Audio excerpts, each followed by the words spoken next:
اللہ تمہاری اولاد کے بارے میں تم کو ارشاد فرماتا ہے کہ ایک لڑکے کا حصہ 2 لڑکیوں کے حصے کے برابر ہے، اور اگر اولاد میت صرف لڑکیاں ہی ہوں یعنی 2 یا 2 سے زیادہ تو کل ترکے میں ان کا 2/3 ہے، اور اگر صرف ایک لڑکی ہو تو اس کا نصف ہے، اور میت کے ماں باپ کا یعنی دونوں میں سے ہر ایک کا ترکے میں 6واں حصہ ہے، بشرطے کہ میت کی اولاد ہو،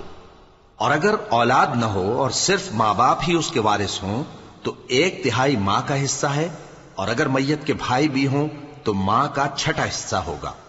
اور یہ تقسیم ترکہ میت کی وصیت کی تعمیل کے بعد جو اس نے کی ہو یا قرض کے ادا ہونے کے بعد جو اس کے ذمے ہو عمل میں آئے گی۔ تم کو معلوم نہیں کہ تمہارے باپ دادوں اور بیٹوں اور پوتوں میں سے فائدے کے لحاظ سے کون تم سے زیادہ قریب ہے؟ یہ حصے اللہ کے مقرر کیے ہوئے ہیں، اور اللہ سب کچھ